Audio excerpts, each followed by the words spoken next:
গতকাল রাতে পটুয়াখালীর গলাচিপায় গণ অধিকার পরিষদের যে সভাপতি ভিপি নুরুল ইসলাম নুরুর উপর যে হামলা হয়েছে, সেই হামলার প্রতিবাদে কিন্তু এই ফরিদপুরে বিক্ষোভ মিছিল এবং সমাবেশ পালন করছে কিন্তু এই ছাত্র অধিকার পরিষদ। শুক্রবার বিকালে প্রেস ক্লাবের সামনের সড়কে কিন্তু এই ছাত্র অধিকার পরিষদের পক্ষ থেকে কিন্তু এই প্রথমে মানববন্ধন কর্মসূচি পালন করা হয় এবং পরে সেখানেই কিন্তু সমাবেশে বক্তব্য রাখেন এই নেতৃবৃন্দ। সেই বক্তব্য শেষ করে কিন্তু এই একটি মিছিল বের করা হয় এবং সেই মিছিলটি কিন্তু এই প্রেস ক্লাবের সামনে থেকে বের হয়ে বিভিন্ন সড়ক প্রদক্ষিণ শেষে কিন্তু জনতা ব্যাংকের মোড়ে গিয়ে সেই বিক্ষোভ মিছিলটি শেষ হয়। সমাবেশ থেকে বক্তারা বলেছেন যে এই বিভিন্ন যারা হামলা চালিয়েছে তাদের কিন্তু দ্রুত আইনের আওতায় আনতে হবে এবং যদি তাদেরকে দ্রুত আইনের আওতায় আনতে পুলিশ যদি না পারে তাহলে কিন্তু তারা কঠোর আন্দোলনে নামবে। আমাদের আজকে লজ্জা লাগে, এই বিএনপি কিভাবে আমাদের ডাকসুর সাবেক বিবি নুরুল হক নূরের উপর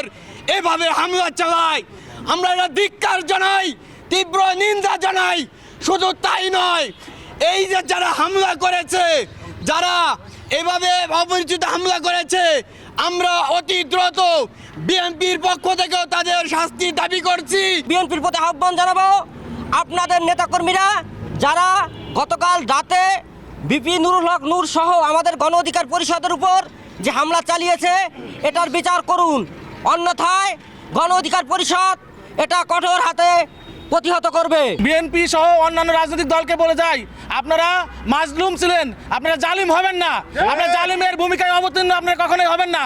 আপনারা যে দোষী, যারা আপনাদের কমান্ড না মেনে, আপনাদের হাই কমান্ড না মেনে যারা নুরুল হক নূরের যে কর্মীদের উপর যে হামলা চালিয়েছে, এই হামলার বিরুদ্ধে যারা তদন্ত করে তাদের বিরুদ্ধে সাংগঠনিক ব্যবস্থা গ্রহণ করবেন এবং আইন শৃঙ্খলা রক্ষাকারী বাহিনীকে বলতে চাই, আপনারা কোনো দল কোনো মতকে দেখবেন না, আপনারা দেখবেন সন্ত্রাসী। যারা সন্ত্রাসী পরিচয় আছে, যারা চাঁদাবাজি করে, যারা টেন্ডারবাজি করে, এদেরকে আইনের আওতায় আনবেন, সে যে দলের সদস্য হোক। যারা এই হামলার সাথে জড়িত, যারা এই দোষী, তাদেরকে গ্রেপ্তার করে বিচারের আওতায় আনতে হবে।